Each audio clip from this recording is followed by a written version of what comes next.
Discuss करते हैं junior accountant के सिलेबस के बारे में।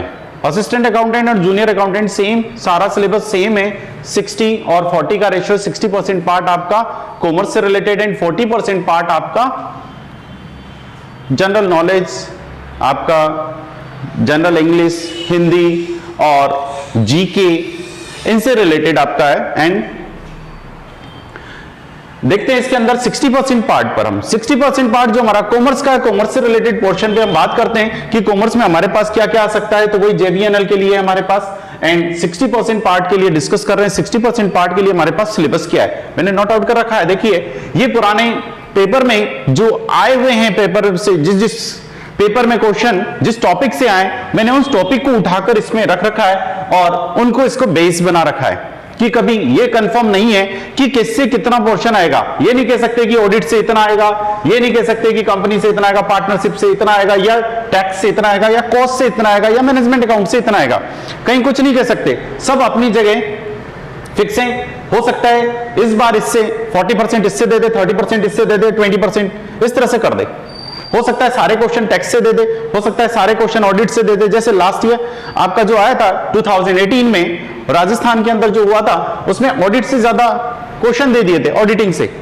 तो ऐसा कुछ नहीं है कि किससे आए। उससे पहले जब आपका 12 में आया था, 2012 में आपके हुआ था, तो उसके अंदर आपको किससे दे दिया था, आपका इनकम टैक्स से क्वेश्चन था, कॉस्ट से क्वेश्चन थे सबसे ज्यादा, और अकाउंट से थे, ऑडिट से उस टाइम को कम थे।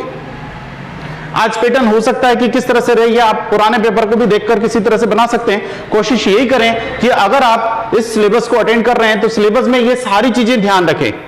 इसके अलावा एक्स्ट्रा जो करना है, सबसे पहले आप इसको कवर करें। क्या इसको कवर कर सकते हैं कि नहीं कर सकते हैं, ये भी ध्यान रखना है। कोशिश करें कि अगर आप कोचिंग भी कर रहे हैं तो किसी एक्सपर्ट के पास जाएं, एक्सपर्ट से इस कोचिंग को अटेंड करने की कोशिश करें।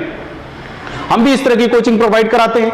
बात अलग है कि हमारे भी वैसे इसमें वीडियो वगैरह मिलेंगे।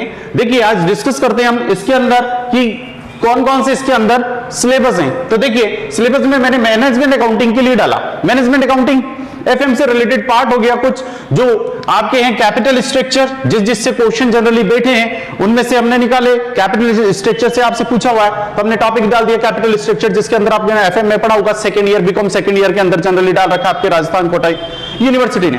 कैपिटल वेस्टिंग डाल रखा है, डिविडेंड पॉलिसी जिसके अंदर डिविडेंड वगैरह किस तरह से निकालना है, लिवरेज दे रखा है।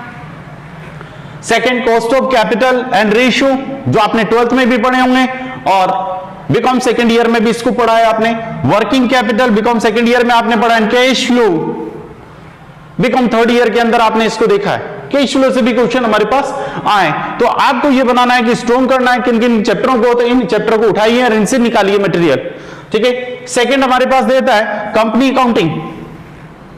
कंपनी को भी इसने बेस बनाया। जनरली सबसे ज्यादा क्वेश्चन बैठते हैं तो कंपनी अकाउंटिंग के भी, जो आपके 2012 में बने थे सबसे ज्यादा बने थे कंपनी अकाउंटिंग के। तो कंपनी अकाउंटिंग में क्या, basic issue of shares and debenture.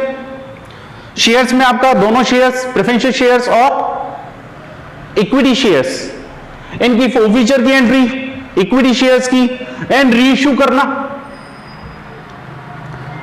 साथ में दिया dividend payable and bonus shares, bonus कब इश्यू किया जाता है, डिविडेंड कब दिए जाते हैं, वो भी इसके अंदर ध्यान रखना है। उनको भी आपको टॉपिक को बना के रखना है। रीइश्यू करना है शेयर्स का, कैसे किया जाता है, उनको भी आपको इसमें थोड़ा सा बेस बनाना है। फॉरफीचर की एंट्रियां करनी है और उसको किस तरह से बनाया जाता है, कितने टाइप के होते हैं वो भी आपको ध्यान रखना है। किस किस कंडीशन में कहां कहां होते हैं, वो पूरी स्टेप आपकी इसकी ध्यान रखनी है इसके अंदर।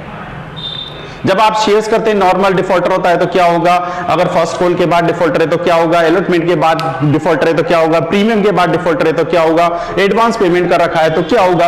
ये सारी कंडीशन आपको इसके अंदर ध्यान रखनी है। फॉरफीडेट के अंदर रीइश्यू करते वक्त इसकी फॉरफीचर की एंट्री जब करें या उससे रिलेटेड जनरल एंट्री भी पूछ सकता है, पॉइंट्स भी पूछ सकता है, कुछ भी चीज इसमें सॉल्व करवा सकते हैं।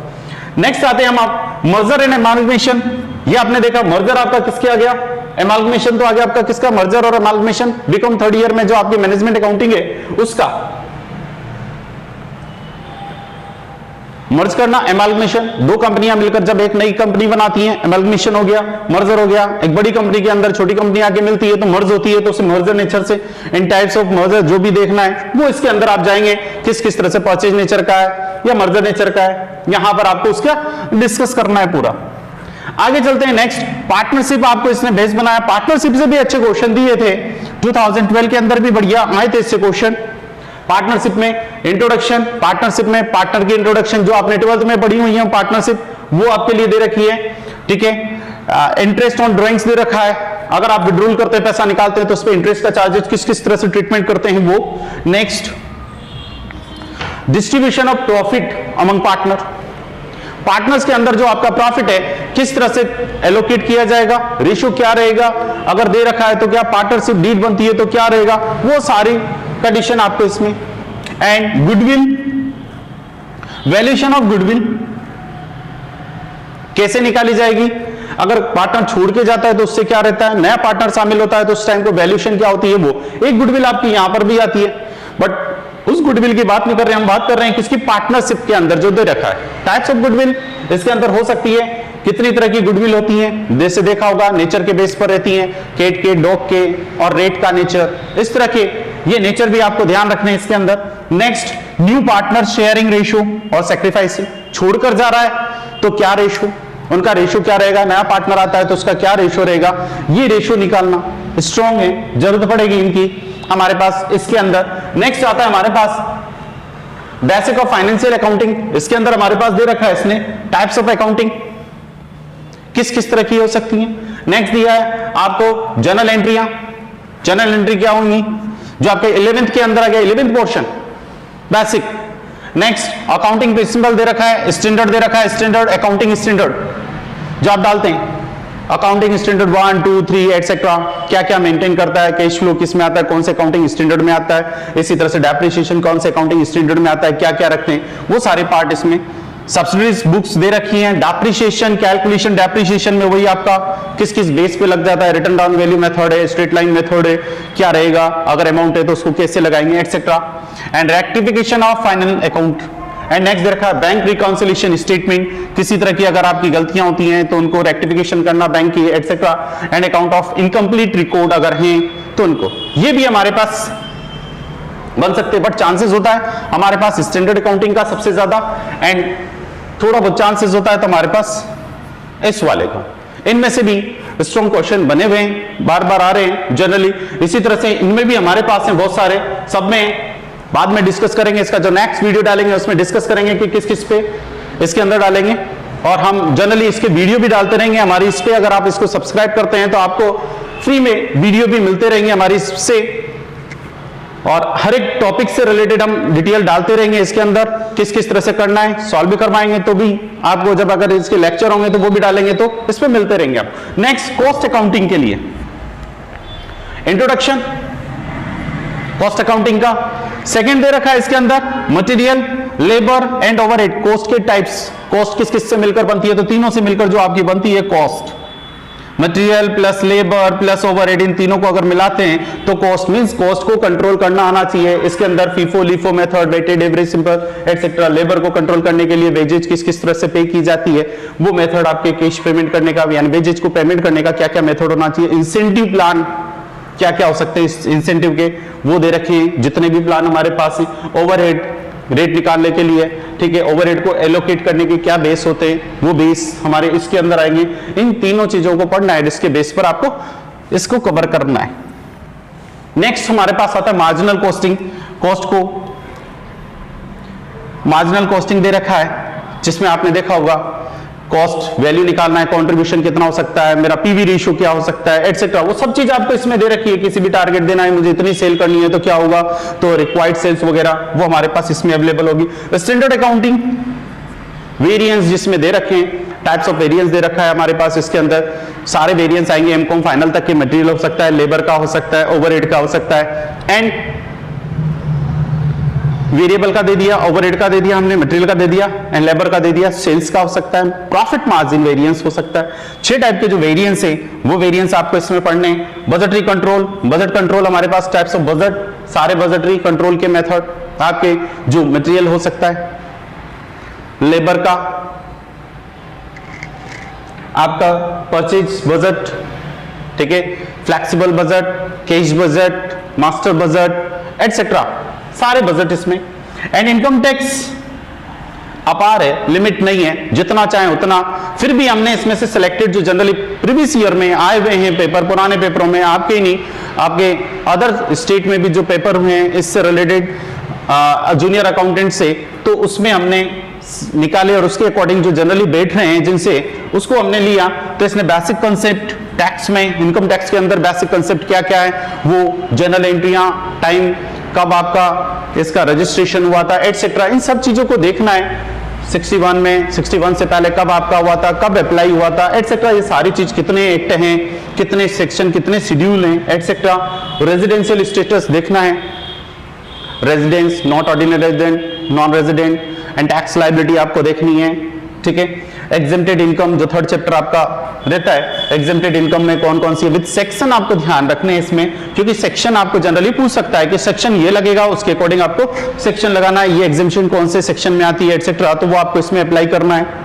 एंड आपको दे रखा है 5 हेड, सारे के सारे पांचों हेड आपके जो रहते हैं, 5 head, income from salary, income from business in profession gain, house property, capital gain and other sources, 5 heads. पांचों हेड भी आपको डिटेल इसमें देनी है। 5 हेड से रिलेटेड इनकम क्या रहती है वो देखना है। मेजर क्वेश्चन नहीं, बस 8 टाइप जो आपको, set of and carried forward से रिलेटेड टॉपिक आपको उठाना है। नेक्स्ट क्लिपिंग को आपको इसमें रखना है, रिटर्न फाइल करना, टीडीएस एंड एडवांस टैक्स और डिडक्शन आपकी जो है यहां पर आएंगे, रेट रिबेट एंड टैक्स वाला चैप्टर, ठीक है। फॉर्म में इंडिविजुअल में क्या लगते हैं वो, ठीक। आगे चलते हैं, जीएसटी, जनरली जीएसटी नहीं है, फिर भी जीएसटी के भी क्वेश्चन डले हुए हैं अदर में, तो हमारे यहाँ नहीं, राजस्थान में बाहर आए हुए हैं, जूनियर अकाउंटेंट के पेपर में आए हुए हैं, तो हमने उसकी रखते हुए सावधानी उसको उठा लिया। जीएसटी के अंदर से मिक्स दे रखा है, इंपॉर्टेंट डेफिनेशन जो भी रहती है वो, मिक्स और कंपोजिट सप्लाई के लिए दे दिया हमने, कंपोजिशन स्कीम के अंदर दे दिया है, मिक्स सप्लाई, कंपोजिट सप्लाई सब जानते ही हैं, देखा होगा।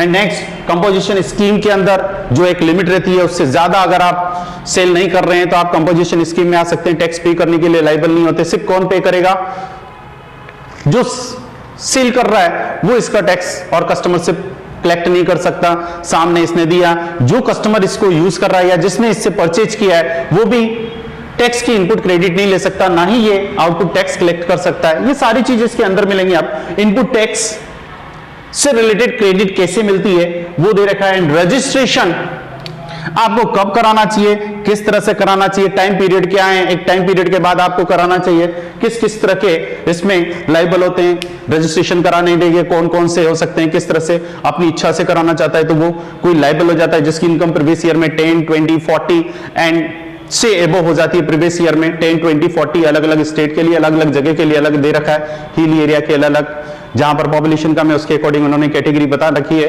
एंड 40 नॉर्मल जहां पर आम लोग बसे हुए हैं उनके अकॉर्डिंग उनको रजिस्ट्रेशन करवाना जरूरी है। जिस दिन आपका रजिस्ट्रेशन कब करवाते हैं तो इसके अंदर भी दे रखा है, उस लिमिट से जिस दिन आप एबो हो जाते हैं आपकी लायबिलिटी बनती है कि विद इन 1 नेक्स्ट डे आप अप्लाई करना स्टार्ट कर दें, ठीक है। आगे चलिए नेक्स्ट, इसके बाद आता है हमारे पास सारे सिलेबस का ऑडिट का सिलेबस। देखिए ऑडिट भी हमारे पास पिछली बार सबसे ज्यादा जो क्वेश्चन आए थे 2018 में वो ऑडिटिंग से आए थे। ऑडिटिंग के देखिए स्टैंडर्ड ऑडिटिंग दे रखा है, प्लानिंग से रहा, वाउचिंग एंड वेरिफिकेशन करना। वाउचिंग करना आप देखिए ऑडिटर का काम ही क्या होता है, खोजी कुत्ता है एक तरह से, किसी भी हर चीज की कमी को खोजकर निकाल लेना, सूंघ कर पता लगा जाता है कि इसके अंदर क्या कमी है, वो उसको देखता है और ये पता लगाना, ये एक नाम दिया गया है इसके लिए स्पेशली। तो वाउचिंग करना, वेरिफिकेशन करना, इसकी वेरिफिकेशन वाउचिंग को मैच करना, आप किस तरह से मिलाएंगे एटसेट्रा इसमें दे रखा है। इंटरनल कंट्रोल करना। नेक्स्ट दिया valuation of assets and liabilities, assets की वैल्यू करना और लायबिलिटीज की वेरिफिकेशन करना, ये सब इसमें दे रखा है। Company accounting and audit. Next government companies के लिए दे रखा है, क्या दे रखा है वो देखिए। गवर्नमेंट अकाउंटिंग के लिए तो गवर्नमेंट कंपनीज की ऑडिट कैसे की जाती है वो भी इससे रिलेटेड है। And cost and management audit, generally जो क्वेश्चन आए हैं इनसे रिलेटेड हम निकाल रहे हैं। टाइप्स ऑफ ऑडिट ये हमारे पास दे रखी है, ऐसे तो स्कूल की भी ऑडिट है, बहुत सारी ऑडिट है, बट हमारे पास इसके अंदर जितनी दे रखी हैं वो सारी की सारी हमने इसके अंदर डाल दी। नेक्स्ट 40% पे बात करते हैं तो 40%, ये तो वो हमारा 60% सिलेबस। अब बात आती है आप 60% सिलेबस को कैसे कवर करेंगे। 60% सिलेबस आपका जो है देख लीजिए, वैसे अपार है। आज आप इसको स्टार्ट करते हैं तो आपकी एग्जाम डेट तक आप इसको कवर कर सकते हैं, बट क्या आप इसे पॉसिबल है कि आप इसको अगर नॉर्मली आप दूसरी चीज कर रहे हैं, अलग पढ़ाई भी कर रहे हैं और साथ में ये कर रहे हैं, क्या पॉसिबल है? वो सब चीज आपको टाइम कैलकुलेशन करना पड़ेगा, टाइम बनाना पड़ेगा। पॉसिबल तो हर चीज होती है। आपने 2 घंटे एक्स्ट्रा निकालने हैं, 2 घंटे सवेरे निकालने, 2 घंटे शाम को निकालने हैं, हर एक को अलग अलग पकड़ना है आपको। एक ऑडिट उठा के रखना है, एक कंपनी अकाउंटिंग, पार्टनरशिप एटसेट्रा जो पुरानी है, आपका टैक्स, कॉस्ट, इनको उठा के अलग अलग टाइम रख लेना है फिक्स। 1-1 घंटा मुझे निकाल के रखना है, कवर होता है। अगर नहीं होता तो बेस्ट कोचिंग आप पकड़िए आसपास, जहां पर आपके मिल सकती है, अवेलेबल हो रही है, आप उस कोचिंग को ढूंढिए जहां पर ये चीज अवेलेबल हो रही हो। साथ में ये भी देखिए उन एक्सपर्ट के पास जिनके पास क्या पुराना एक्सपीरियंस है, पूरा पिछले सालों में पढ़ा है उन्होंने इस चीज को, तो वो भी आप देखिए, वही आपको इस चीज में से जो काम की होती है उनको निकाल कर आपको दे सकते हैं इतने कम टाइम में। क्या वो कवर करा सकते हैं या नहीं करा सकते कोर्स, ये भी आपको थोड़ा सा इसके अंदर ध्यान रखना है, कवर होता है या नहीं होता है।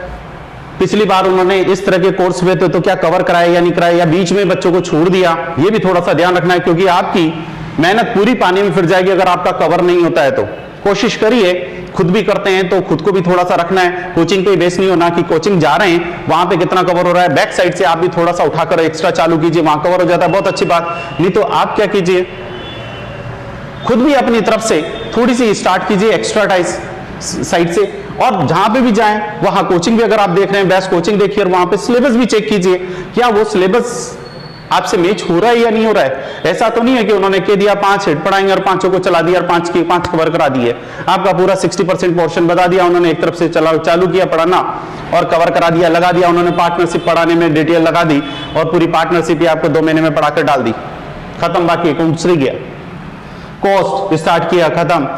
ऐसी सब चीज कवर हो रही है या नहीं हो रही है, ये भी आपको देखना है। टाइम पीरियड के अकॉर्डिंग आपको पता चल जाएगा किस तरह से हो रहा है, क्या टाइम पर टेस्ट हो रहे हैं या नहीं हो रहे। टेस्ट भी आपको जरूरी है ताकि रिवाइज हो, आप टेस्ट देंगे तो ये आपका, और बेस्ट रहेगा कि आप कोचिंग अटेंड करें तो बेटर है कि ये आपका कवर हो सकता है।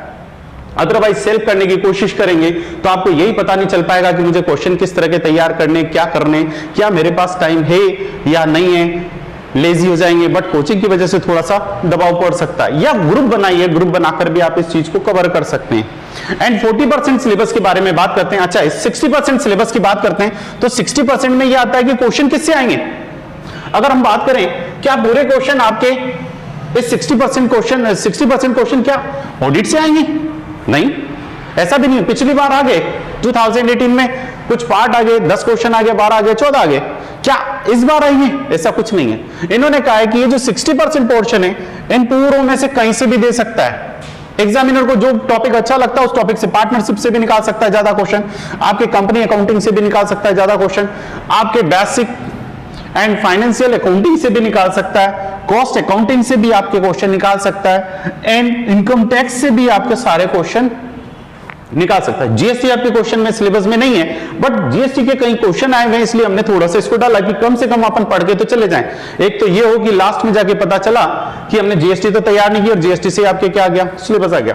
तो आपको क्या करना है, इन पूरे सिलेबस को तैयार करना है। किस तरह से करना है, ये बेस बनाना है। अब बात आती है, क्या इसके अंदर ए पार्ट में आपको कितने मार्क्स लाने, क्या कवर कर सकते हैं आप इसके अंदर 60% में से? तो देखिए, इसके अंदर कम से कम आपको 30% मार्क्स लाने जरूरी हैं पास होने के लिए। जितना आपका क्वेश्चन है उसके 30% मार्क्स आपके पास हैं, तभी आपकी सेकंड पार्ट चेक होगी।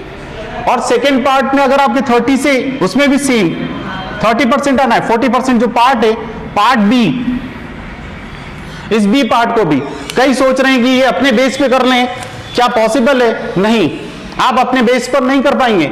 40% इसको भी कवर करना है। 40% को किस तरह से करते हैं, 40% पार्ट भी आपको कवर करना है, और 40% पार्ट के लिए भी आप इसको कर सकते हैं? नहीं, तो आपको इनमें से किसी ना किसी पे कोचिंग लगानी पड़ेगी और कवर करना पड़ेगा।